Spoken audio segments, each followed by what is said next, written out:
longtime friend and a longtime caller. And he's back here on the Rich Eisen Show. Lots to discuss after a super wild card weekend with one more game coming up on Monday Night Football. NFL rules analyst for Fox Sports. And then, of course, former head of NFL officials, Mike Pereira, back here on the Rich Eisen Show. How you doing, Mike?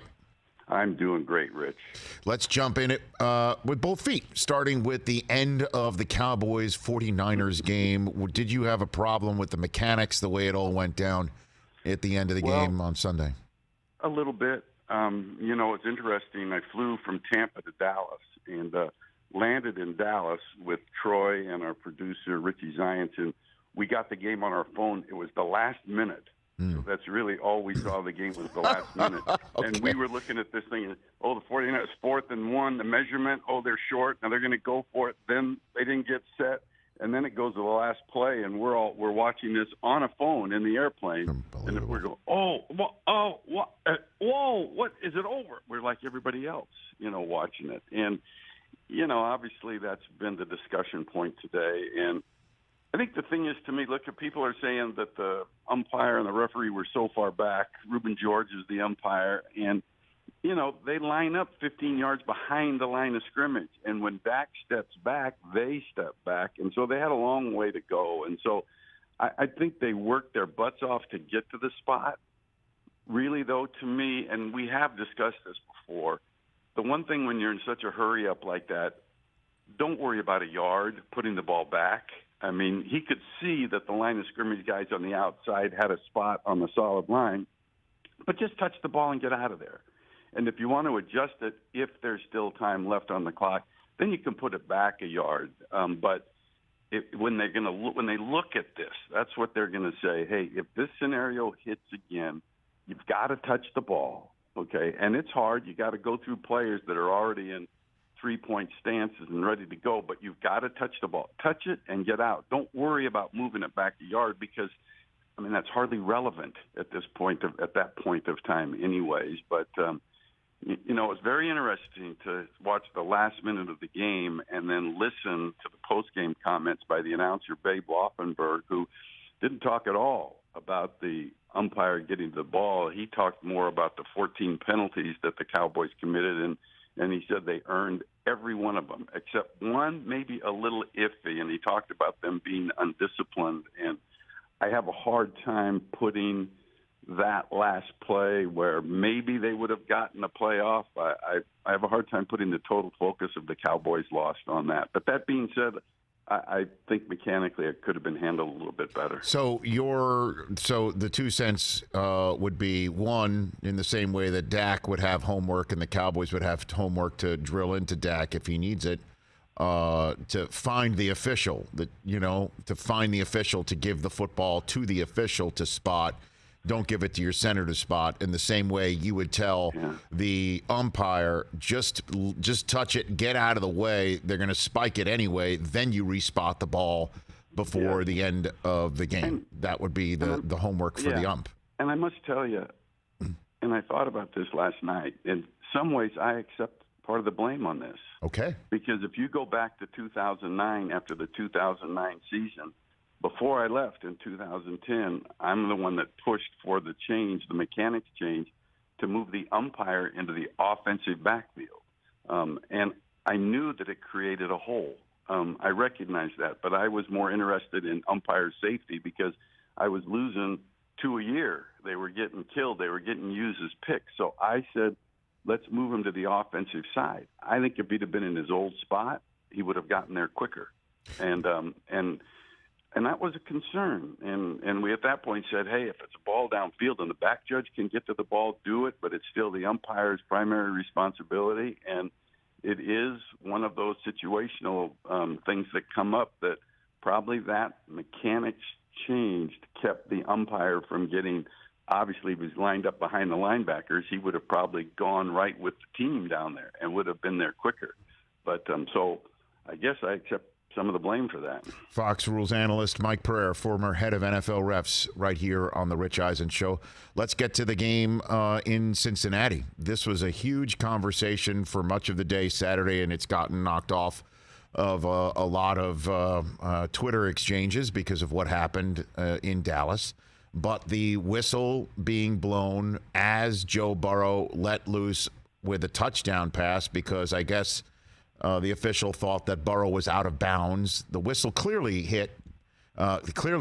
sounded before the ball hit Taj Boyd's hands in the end zone.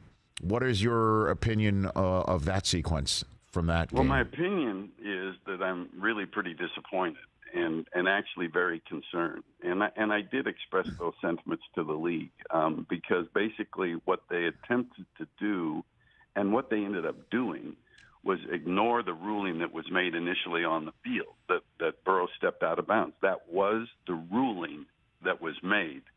And yet he didn't. I get that he didn't. So then, and the claim is they tried to do this on the field all their own. The claim is then they tried to factor in when the whistle blew. We've never gotten to that point where either on the field or in replay that you try to factor in when the whistle blew. I mean, you basically, especially in replay, you try to ignore that element. The ruling kills the play. And there are even casebook plays that say if the passer is ruled out of bounds, it's not reviewable. You can't go back and review that. Yet we had a play, I think it was last year with Buffalo, same scenario, that it was ruled that the quarterback was out of bounds, and they let it be challenged, and they actually overturned it when it wasn't reviewable. And I went nuts in that scenario too. But the feeling was, well, let's try to correct everything. And that's what I voiced to the league. I'm concerned that you're using this video assistant expedited review too far to get involved in plays that take you into trying to determine when did a whistle blow. I mean, that's like almost impossible to do. And you look at it on TV, and it blew right before the catch was made. Yes. But again, we're ignoring the ruling that was made on the field. And I said to him, if you rule that a runner steps out of bounds at the 10-yard line and he didn't, you say it's not reviewable. You can't do anything about it because it was ruled dead. And so I'm frustrated by that play. Okay, maybe they got it right. Maybe they did. But I still think the whistle blew before the ball was actually caught. But I just don't think we should have ever gotten to that point. We cannot set aside a rule to try to get the play right. And that's where I feel we're headed. And that's no secret. I mean, I voiced it to the league. It's concerning to me. It's very concerning to me that we're trying to go too far to try to get the call right on the field when I know they're in contact with everybody. They're in contact with the replay official that could say to them, hey, he didn't step out of bounds. Well, they said, they made this whole decision on the field. It makes it very suspicious, and I look at that play. If it was me back in my day, yes, I would have said, we ruled he was out of bounds when he threw the pass. That's it. It's over. You can't do anything about that. But so basically what you're saying is, again, the play should have been blown dead the minute that they thought that he had stepped out of bounds, and that is not reviewable, right? Because he had regardless of the whistle. Correct. And so they inappropriately used replay to keep a possibility of a touchdown alive that they should have replayed anyway. Right? Well, because of the whistle in the air. Is that what you're saying? Well, they said they made the decision completely on the field without the use of replay. I don't know about that. I have a hard time buying that. Yeah. It wasn't a replay review because essentially, and I didn't watch it, so I couldn't see, the actions of Jerome Boger. I don't know how long it took to get to the thing, but it's really bothersome to me. I like this expedited review. I do. I like the video assistance. I do. But I don't like it when it brings in elements of the game where, even replay, if it went to replay, wouldn't allow you to review it. So I don't know the word to use, Rich. I mean, I think I'm disappointed, maybe disillusioned, but I think they've gone too far to end up trying to determine when did a whistle blow on the field, and trying to make that determination, based on when a ball was first touched. And so you make a decision, and then it turns out it was wrong because the whistle was before the ball was touched.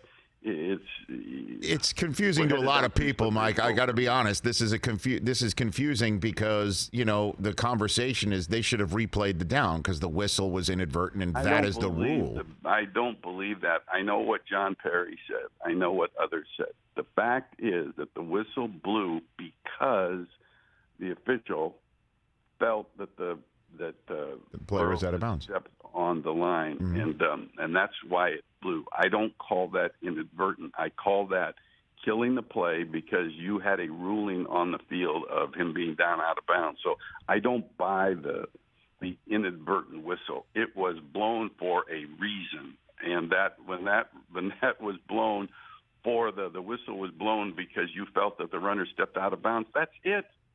And you to me, you have to stay with that ruling. It's incredible. So instead of it being replayed because of an inadvertent whistle, the whistle was not inadvertent and actually blew a play dead that's not reviewable, that they went ahead and reviewed and installed the touchdown. Very simple to me. The next play should have been Cincinnati's ball from the spot where Burrow was ruled to have stepped out of bounds. Period. That's me. And so a couple more for you, Mike Pereira, right here on the Rich Eisen Show. On Sunday Night Football, the game was kind of out of reach, but Steelers fans are wondering. Nick Allegretti, the big man who scored a touchdown last night, threw T.J. Watt to the ground before going out on his route, and there was no call. Is that legal for, I guess, an eligible tackle to just throw someone to the ground? Normally that would be a hold because he is an ineligible receiver. Could be a hold, could be offensive pass interference, but if it occurs at the line of scrimmage, it can't be offensive pass interference. But I'd like to be more knowledgeable on that, but I just didn't see it. Okay, yeah. I saw a highlight of him catching the pass, but yes. I did not see him released from the line of scrimmage. Yes, he threw the would-be defensive player of the year to the ground like a rag doll before being wide open because T.J. Watt was on the ground. And Steelers, it was right around the line. Was T.J. trying to rush the passer? Was he trying to contact? I think TJ got up with the international symbol of "Where's the flag?" And his hands outstretched, which made it seem like he thought he was being engaged by a blocking tackle and was thrown to the ground, and then turned around and saw the tackle catch the ball for the touchdown. So if he says I'm an eligible receiver and is deemed as such, and this is all within the line of scrimmage vicinity, that's legal to throw him down on the ground. Is what you're saying. It's legal in terms of offensive pass interference because in order for it to have an interference foul, it has to be more than a yard downfield. But I would have to see the play to see if Watt was trying to go through a gap or trying to get into the backfield. I'd have to see that because it's much like a screen. If a lineman who wants to get out on the screen, if he throws a player to the ground, a defender to the ground, then that is holding. And it could be the same scenario in this case, but I don't know. The only one thing I can say is it could not have been pass interference. All right, and last one for you, just going back to the end of the Cowboys-49ers game, the head ref said afterwards that they did not converse with New York City as to whether there was no time left on the clock in regulation, made that ruling themselves and got off the field. Would you, you're laughing already. So, standard lingo for what? And they may have done that. Look, the first thing I looked at is when I was huddled around Troy's phone was how much time could have been left on the clock when he spiked it, because if they deem that the game is over and you look at it and the ball hits the ground with 1 second to go, not reviewable. There has to be 2 seconds or more on the clock for replay to put time those 2 seconds or more back on the clock. And I don't think there was even 1 second.